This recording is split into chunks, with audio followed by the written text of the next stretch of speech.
الحمد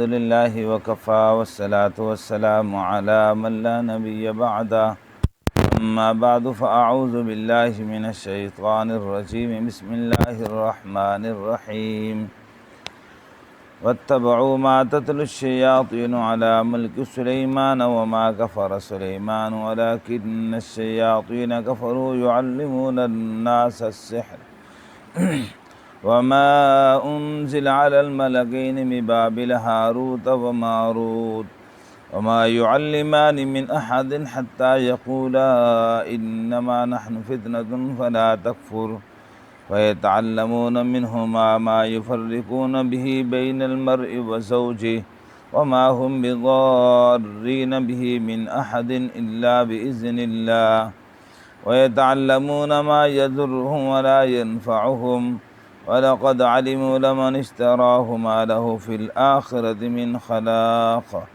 وَلَبِئْسَ مَا شَرَوْا بِهِ أَنفُسَهُمْ لَوْ كَانُوا يَعْلَمُونَ وَلَوْ أَنَّهُمْ آمَنُوا وَاتَّقَوْا لَمَثُوبَةٌ مِّنْ عِندِ اللَّهِ خَيْرٌ لَوْ كَانُوا يَعْلَمُونَ صدق اللہ مولانا العظیم۔ فرمایا کہ یہ بنی اسرائیل یہودی لوگ ان چیزوں کے پیچھے پڑ گئے جو شیاطین حضرت سلیمان علیہ السلام کی دور حکومت میں پڑا کرتے تھے۔ حضرت سلیمان علیہ السلام نے کفر اختیار نہیں کیا، لیکن شیاطین نے کفر اختیار کیا۔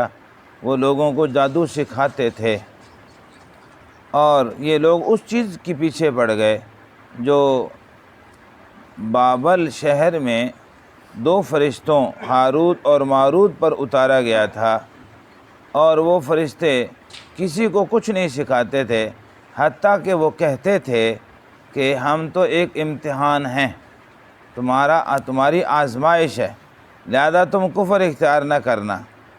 تو لوگ ان سے وہ چیزیں سیکھ لیتے تھے جس کے ذریعے سے مرد اور عورت کے درمیان میں جدائی پیدا کر دیتے، اور فرمایا کہ وہ لوگ اس کے ذریعے سے کسی کو کوئی نقصان نہیں پہنچا سکتے تھے اللہ کی مشیت کے بغیر، اور وہ سیکھتے تھے وہ چیزیں جو ان کے لیے نقصان دہ تھیں اور ان کے لیے نفع مند نہیں تھیں۔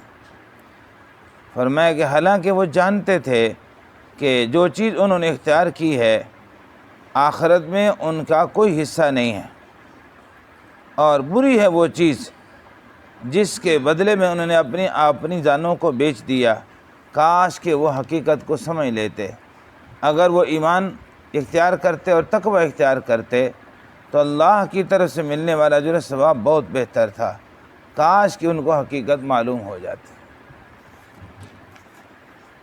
ان آیات میں بھی اللہ تبارک و تعالیٰ نے یہودیوں کی بعض کوتاہیوں کا ذکر فرمایا کہ ان کا ذہن یہ بنا ہوا تھا کہ حضرت سلیمان علیہ السلام کو اللہ پاک نے اتنی بڑی جو سلطنت عطا فرمائی ہے، جن کی سلطنت صرف انسانوں پہ نہیں ہے، جنات پر بھی ہے۔ اللہ نے ہوا بھی ان کے کنٹرول میں دے دی، اور وہ چیونٹیوں کی آوازوں تک سن لیتے تھے۔ اللہ پاک نے ان کو اتنی استعداد عطا فرمائی تھی۔ تو ان یہودیوں نے یہ بات مشہور کر رکھی تھی کہ حضرت سلیمان علیہ السلام کی حکومت کا جو راز ہے نا وہ ان کے جادو میں ہے۔ حضرت سلیمان علیہ السلام نعوذ باللہ یہ جادوگر ہیں، اور جادو کے ذریعے سے ان کی سلطنت جو ہے وہ اتنی مضبوط ہے، اور کبھی تخت ان کا اڑ رہا ہے، کبھی کچھ ہو رہا ہے، کبھی کچھ ہو رہا ہے۔ یہ سب کچھ جادو کا نتیجہ ہے۔ تو اللہ تبارک و تعالیٰ نے ایک تو حضرت سلیمان علیہ السلام کی برات کو ظاہر فرمایا کہ یہ لوگ اپنی حماقتوں کو بھی حضرت سلیمان علیہ السلام کی طرف منسوب کر رہے ہیں۔ تو ارشاد فرمایا کہ جی وما کفر سلیمان، حضرت سلیمان علیہ السلام نے کفر اختیار نہیں کیا۔ اسے کہ جادو کی بہت ساری صورتیں ایسی ہیں جس سے انسان کفر کی حد میں داخل ہو جاتا ہے۔ تو اس لیے فرمایا کہ حضرت سلیمان اللہ کے محبوب پیغمبر ہیں، نبی ہیں، اور نبی کبھی بھی ایسا کام نہیں کر سکتا جو اللہ کی منشا کے خلاف ہو۔ تو اس لیے فرمایا کہ حضرت سلیمان علیہ السلام نے تو ایسا کچھ نہیں کیا، ہاں البتہ یہ لوگ حماقت کرتے تھے کہ یہ جادو سیکھنے سکھانے کا کام کرتے تھے۔ اور اسی طریقے سے بابل شہر میں، یہ عراق کا ایک شہر، اس میں ایک دور کے اندر جادو کا بڑا چرچا تھا، بہت زیادہ سلسلہ تھا۔ اس میں بعض لوگوں کو یہ خلط ملط ہونے لگ گیا کہ وہ جادوگروں کو مقدس شخصیات سمجھنے لگے کہ دیکھو یہ بھی نئے نئے کام کر کے دکھاتے ہیں، اور انبیاء کرام بھی معجزات دکھاتے ہیں، جی وہ بھی نیا کام کرتے ہیں، یہ بھی نیا کام کرتے ہیں۔ تو لوگوں کو اس میں خلط ملط ہونے لگ گیا۔ تو اللہ پاک نے جادو اور معجزات میں فرق کو واضح کرنے کے لیے وہاں 2 فرشتے بھیجے انسانی شکل میں، جس کا ذکر قرآن پاک اس آیت میں کر رہا ہے۔ ایک فرشتے کا نام ہاروت تھا اور دوسرے کا ماروت تھا۔ یہ ہاروت اور ماروت 2 فرشتے وہاں آئے ان دونوں چیزوں میں فرق ظاہر کرنے کے لیے کہ جادو کیا ہوتا ہے اور معجزہ کیا ہوتا ہے۔ ظاہر ہے اس طرح کی حقیقت کو کھولنے کے لیے وہ جادو کی بعض صورتیں بھی ظاہر کرنی پڑتی کہ بھئی یہ جادو ہے، یہ معجزہ ہے۔ تو فرق واضح کرنے کے لیے اس کو آپ یوں ہی سمجھیں کہ جیسے کہ کوئی ڈاکٹر بتائے کہ یہ بیماری، یہ کھانے سے بیماری ہو جاتی ہے، اس کھانے سے انسان کی صحت خراب ہوتی ہے، یہ غذا کھانے سے صحت اچھی ہوتی ہے۔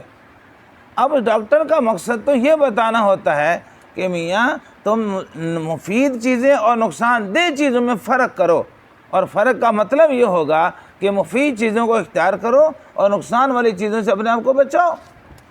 اب کوئی احمق اٹھ کر یہ کہنا شروع کر دے کہ بھئی میں نے تو اس سے یہ چیز سیکھی، اس کے نتیجے میں مجھے بیماری ہو گئی یا یہ معاملہ ہو گیا، وہ بیماری والی چیزوں کو اختیار کر لے اور مفید چیزوں کو چھوڑی دے، تو ظاہر ہے کہ اس میں ڈاکٹر کا وہ قصور تو نہیں ہوگا نا، یہ تو ان کا اپنا قصور ہوگا۔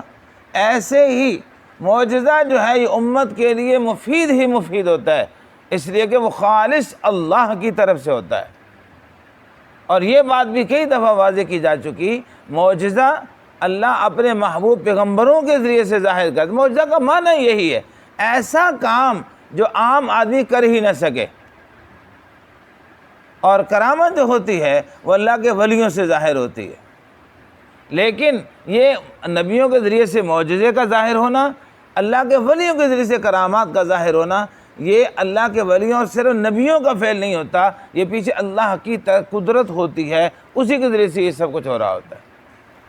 ورنہ نبی جب چاہے معجزہ دکھا دیں، اللہ کا ولی جب چاہے کو کرامت ظاہر کر دے، ہمیشہ ایسا نہیں ہوتا۔ جب اللہ کی طرف سے منظوری ہوتی ہے، اللہ کی قدرت اور مشیت اس میں شامل حال ہوتی ہے، تب جا کر وہ چیز ظاہر ہوتی ہے۔ تو اللہ تبارک و تعالیٰ نے جادو میں اور معجزات میں فرق ظاہر کرنے کے لیے یہ فرشتے 2 بھیجے انسانی شکل میں۔ اب لوگوں کو بتاتے کہ دیکھو یہ جادو ہے اور اس کا یہ نقصان ہے، اللہ نے اس سے منع کر رکھا ہے، اس طرف نہ جاؤ ورنہ تم کفر کی حد میں داخل ہو سکتے ہو۔ اور چنانچہ آج قرآن خود کہہ رہا ہے کہ جب بھی لوگ ان کے پاس آتے تو یہ واضح طور پر پہلے بتا دیتے کہ دیکھو یہ ہم ایک امتحان اور آزمائش بن کر آئے ہیں تمہارے پاس، ہم نے چونکہ دونوں چیزوں کو واضح کرنا ہے، کفر کو بھی یعنی یہ جادو کو جس کا نتیجہ کفر ہے ہوتا ہے اس کو بھی بتانا ہے، اور اس کے طریقے بھی بتانے ہیں کہ ایسا کرو گے تو یہ جادو ہو جائے گا، اور انبیاء کرام کی تعلیمات یہ ہیں۔ تو جب وہ بتاتے تو لوگ چاہیے تو یہ تھا کہ وہ کفر کو بتا رہے تھے، جادو کی حقیقت بتا رہے تھے، اس سے بچا جاتا، لوگ الٹا ان سے سیکھنا شروع ہو گئے اور جا کر کہتے جی آپ تھوڑا سا بتا دیں تاکہ ہم اس سے پرہیز کر سکیں، ہم اس سے بچنا چاہتے ہیں۔ آج بھی بہت سارے لوگ ہوتے ہیں نا جی، تو وہ عنوان یہ اختیار کرتے تھے ہم اس سے بچنا چاہتے ہیں، لوگوں کو بچانا چاہتے ہیں، ہم اس کی حقیقت ذرا بتائیں۔ اب وہ بتاتے، وہ چونکہ جو جادو ہوتا تھا تو اس کو اختیار کرنا شروع کر دیا۔ نتیجہ کیا ہوا؟ اللہ تبارک و تعالیٰ اس کا ذکر فرما رہے ہیں، فَيَتَعَلَّمُونَ مِنْهُمَا مَا يُفَرِّقُونَ بِهِ بَيْنَ الْمَرْءِ وَزَوْجِهِ۔ انہوں نے ایسی چیزیں سیکھنا شروع کر دیں جس سے مرد اور بیوی کے درمیان میں جدائی پیدا کی۔ چنانچہ حدیث پاک میں آتا ہے، مشکوٰۃ شریف میں حدیث موجود ہے، نبی کریم صلی اللہ علیہ وسلم نے ارشاد فرمایا کہ شیطان کا تخت جو ہے نا وہ سمندر بھر ہے، وہ تو اپنے تخت پہ بیٹھا ہوتا ہے، اس کے کرندے ادھر ادھر سے کام کر کے آ کر سناتے ہیں کہ ہم نے آج یہ کارنامہ انجام دیا، یہ کارنامہ انجام دیا۔ تو مختلف کارنامے ظاہر ہے، مثلا کوئی کہتا ہوگا جی میں نے فلاں کو نماز نہیں پڑھنی تھی، وہ کہتا ہے ٹھیک کیا تو نے۔ کسی نے کچھ اور گناہ کروایا، لیکن فرمایا کہ ایک شیطان آ کر کہتا ہے آج میں نے میاں بیوی کے درمیان میں ایسا جھگڑا کروایا کہ آج ان کے درمیان میں جدائی پیدا کر کے آیا ہوں۔ تو نبی کریم صلی اللہ علیہ وسلم کا ارشاد گرامی ہے کہ شیطان اس کو صرف شاباش نہیں دیتا بلکہ اٹھ کر اس کو اپنے سینے سے لگاتا ہے، اسے بغل گیر ہوتا ہے، یعنی اس کو بہت بڑی شاباش دیتا ہے، اصل کام تو کر کے آیا۔ اب اس پر تھوڑا سا غور کرنے کی ضرورت ہے کہ شیطان میاں بیوی کے درمیان جدائی پر خوش اتنا کیوں ہوتا ہے؟ اور یاد رکھنا، جو کام ایسا جس پر شیطان خوش ہوتا ہو وہ کام اللہ کو اتنا ہی ناپسندیدہ ہوتا ہے، اللہ اس سے اتنے ہی ناراض ہوتے ہیں۔ اس لیے فرمایا کہ جب میاں بیوی کے درمیان میں جدائی ہوتی ہے، اللہ معاف فرمائے، اللہ ہم سب کی حفاظت فرمائے، تو وہ دو فردوں میں جدائی نہیں ہو رہی ہوتی، وہ دو خاندانوں میں جدائی ہو رہی ہوتی ہے، اور اس کے اتنے خطرناک نتائج ہوتے ہیں کہ ساری زندگی دونوں خاندان مل کر اس نقصان کو ختم نہیں کر سکتے۔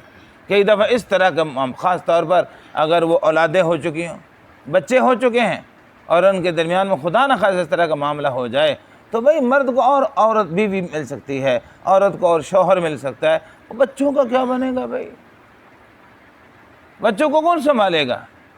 بہرحال اللہ تبارک و تعالیٰ اس کے طرف اشارہ فرمایا کہ یہ لوگ اس طرح کی جب چیزیں سیکھ لیتے ہیں، اب چاہے وہ باقاعدہ سیکھ کر، وہ باقاعدہ کوئی جادو کا طریقہ ہو، وہ بھی حرام اور گناہ اور بس اوقات کفر ہوتا ہے، ایسے ہی کچھ سیکھا تو نہیں لیکن لوگوں کا مزاج کچھ ایسا بن جاتا ہے، ادھر کی بات ادھر، ادھر کی بات ادھر، اور کوشش ہوتی ہے ان کے درمیان میں نفرتیں پیدا کر دو، قدورتیں پیدا کر دو، اور ان کے ایک دوسرے سے دور کر دیا جائے۔ یہ آج کل اللہ معاف فرمائے بہت زیادہ عام ہوتا جا رہا ہے، اور بعض لوگوں کو اتنی بے چینی لگی ہوتی ہے، اب اندر ایک نے کڑن ان کی شروع ہو چکی ہوتی ہے کہ بھئی یہ کام میں نے کر کے دکھانا ہے بس۔ اور بعض لوگ تو اب اتنی جرت میں آ گئے کہ دوسروں کو چیلنج کر کے دکھاتے ہیں، اچھا بھئی اپنا گھر بسا کے دکھانا، ہم بھی ادھر تم بھی ادھر۔ اور پیچھے وجہ کیا ہوتی ہے؟ وجہ یہ ہوتی ہے کہ انہوں نے اس گھر سے رشتہ مانگا ہوتا ہے اسی بچی کا، وہ ماں باپ کو شرح صدر نہیں ہوتا، وہ کہتے ہیں بھئی ہمیں اطمینان نہیں ہے، نہ ہمیں اطمینان ہے، نہ ہماری بچی کو اطمینان ہے، ہمارے خاندان کو اطمینان نہیں ہے، اور خاص طور پر ماں باپ جو ہوتے ہیں بچوں کے، ان کو اطمینان نہیں ہوتا، وہ صاحب کہہ دیتے نہیں۔ اب ان کو یہ غصہ ہوتا ہے کہ ہمیں ٹھکرایا کیوں، ہمیں جواب کیوں دے دیا؟ بھئی تم خدا تھے، تم جو چاہو وہی ہونا تھا، تم کون ہوتے، تمہاری حیثیت کیا ہے؟ اسے میں اکثر عرض کیا کرتا ہوں، بہت سارے خاندانوں میں ایسے فتنے چل رہے ہیں، وہ یہی ہوتا ہے کہ ہم نے رشتہ مانگا، انہوں نے انکار کیوں کیا؟ بھائی بیٹی ان کی ہے نا، انہوں نے اپنی بیٹی کو جنا ہے، پالا ہے، پوسا ہے، پڑھایا ہے، اتنا بڑا کیا ہے، تو کیا ان کو اپنی مرضی کے فیصلے کی اجازت بھی نہیں؟ اکثر آپ کسی خاندان میں اٹھا کے دیکھ لیں، اس طرح کے بے شمار فتنے ہوں گے۔ ایک دور تھا کہ جاہل لوگ ایسی حرکتیں کیا کرتے تھے، اب پڑھے لکھے لوگ ایسی حرکتیں کر رہے ہیں، ہم حقوں پر اترے ہوئے ہیں۔ لگے جی ہمارا بھی حق تو تھا نا، بھائی تمہارا حق کس بات کا تھا؟ ٹھیک ہے، میں نے ایک دفعہ ایک جگہ بات چلی تو میں نے کہا بھئی میں تو اس مزاج کا قائل ہوں، اگر آپ کی جہاں پر خواہش ہے، سب سے پہلے تو دیانتداری سے دیکھو کہ ہمارے بچے کا معیار بچی کے مطابق ہے یا نہیں ہے۔ جب معیار ہی نہیں ہے، اگر اس طرح کا بچہ جو آج تمہارا ہے کسی کا ہوتا، اور اس طرح کی بچی جو آج ان کی ہے تمہاری ہوتی، تم سے اگر کوئی رشتہ مانگتا تو کیا تم رشتہ دے دیتے؟ ایک جاہل کو تم رشتہ دے دیتے؟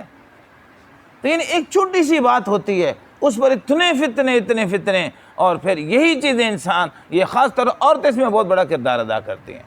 اب وہ سوچتی ہیں کہ بھئی کوئی بابا تلاش کرو، جہاں سے کوئی ایسے تعویذ لاؤ، ان کو جناب ان کو سبق سکھا دینا ہے اس دفعہ، ان کی بیٹی کو گھر میں سکون سے رہنے نہیں دینا۔ حالانکہ ظالموں کو خود پتہ ہمارے اپنے گھر میں بھی بیٹیاں بیٹھی ہوئی ہیں، اگر تم کسی بیٹی کے بارے میں برا سوچو گے تو کیا تم اپنے گھر میں سکون سے رہ لو گے؟ تمہاری بیٹی کو سکون ملے گا؟ بہرحال میں عرض کر رہا تھا کہ اللہ تبارک و تعالیٰ فرماتا ہے فَيَتَعَلَّمُونَ مِنْهُمَا مَا يُفَرِّقُونَ بِهِ بَيْنَ الْمَرْءِ وَزَوْجِهِ، فرمایا کہ انہوں نے ایسی ایسی چیزیں سیکھیں جس سے مرد اور بیوی کے درمیان میں جدائیاں پیدا کی. وَمَا هُمْ بِضَارِّينَ بِهِ مِنْ أَحَدٍ إِلَّا بِإِذْنِ اللَّهِ، یہ بھی ان کی ایک حماقت کا، ان کی غلط فہمی کا جواب دیا اللہ تعالیٰ نے. یہ بعض لوگ کہتے تھے کہ جو جادو ہوتا ہے نا اس میں اللہ تعالیٰ کا کوئی عمل دخل ہی نہیں ہے، جب خدا نخواستہ کوئی جادو کرتا ہے تو بس وہ اثر ہو ہی رہتا ہے. بس اللہ نے بتایا نہیں، ایسا نہیں ہوتا. اللہ کی قدرت کے بغیر کچھ نہیں ہو سکتا. ہاں اللہ کی قدرت اور چیز ہے، اللہ کی رضامندی اور چیز ہے. اللہ کی قدرت کے بغیر کوئی کام نہیں ہوتا، لیکن اللہ کی رضامندی کس میں ہوتی ہے؟ اللہ نے دونوں راستے ہمارے سامنے واضح فرما دیا نا. الم نجعل لہ عینین، اللہ فرماتا ہم نے تمہیں آنکھیں بھی دی ہیں، تمہیں زبان بھی دی ہے، تمہیں ہونٹ بھی دی ہیں. آنکھیں دی تو راستہ دیکھ کے چلو، جو ہماری طرف جاتا ہے اس راستے پہ چلنا، کسی اور راستے پہ نہ چلنا. اگر تم اتنے ہی جاہل ہو یا تمہیں نظر کچھ نہیں آ رہا یا تمہیں سمجھ نہیں آتی، فرمایا کہ ہونٹ اور زبان دی ہے نا، پوچھ لو نا. بہرحال تو اللہ تبارک و تعالیٰ فرماتے ہیں کہ وہ کسی کو کوئی نقصان نہیں پہنچا سکتے اللہ کی منشا کے بغیر، اللہ کی قدرت کے بغیر. ہاں جب انسان کسی ایک گناہ پہ تل جاتا ہے، گناہ کا پکا پر گناہ بنا لیتا ہے، تو اللہ بھی اس کی رسی جو ڈھیلی کر دیتا ہے. ٹھیک ہے میاں کر کے دیکھ لے، اس کا انجام بھی تو دیکھے گا. بہر اللہ فرماتے ہیں انہوں نے جو نقصان دہ چیزیں تھیں، لوگوں کو نقصان پہنچانے والی، وہ تو سیکھ لیں، اور جو فائدے کی چیزیں تھیں فرمایا کہ ان کو نہ سیکھا. نتیجہ کیا ہوا؟ فرمایا کہ انہوں نے ایسے کام کیے جس کے نتیجے میں آخرت میں ان کا پھر کوئی حصہ نہیں رہا. اس لیے اللہ تبارک و تعالیٰ فرماتے ہیں وَلَبِئْسَ مَا شَرَوْا بِهِ أَنفُسَهُمْ، جو چیز انہوں نے اپنے ذریعے اختیار کی وہ اچھی نہیں تھی، بری تھی. لَوْ كَانُوا يَعْلَمُونَ، کاش کہ ان کو پتہ چل جاتا، کاش اس حقیقت سے آگاہ ہو جاتے. اور آگے کہا اگر وہ ایمان اختیار کرتے، تقوی اختیار کرتے تو اللہ کی طرف سے جو اجر و ثواب ملنا تھا وہ بہت بہتر تھا. آخر میں پھر وہی جملہ کہہ دیا لَوْ كَانُوا يَعْلَمُونَ، کاش کہ ان کو حقیقت معلوم ہو جاتی. پیچھے خود کہا ہے ان کو پتہ تھا، اب اللہ فرما رہے کاش کہ ان کو پتہ چل جاتا. یہ دونوں باتوں میں بظاہر تعارض ہے، تو اس کا جواب یہ ہے کہ وہ جانتے تو تھے لیکن عمل نہیں کرتے تھے. اس لیے بتایا کہ ایسا علم جس پر عمل نہ ہو وہ علم کہلانے کا حقدار نہیں ہے، وہ جہالت ہی جہالت ہے. تو پیچھے کہا کہ وہ سمجھ تو رکھتے تھے لیکن عمل نہیں کرتے تھے. عمل نہ ہونے کی وجہ سے لَوْ كَانُوا يَعْلَمُونَ کہا جا رہا ہے کہ کاش کہ ان کو بات سمجھ آ جاتی.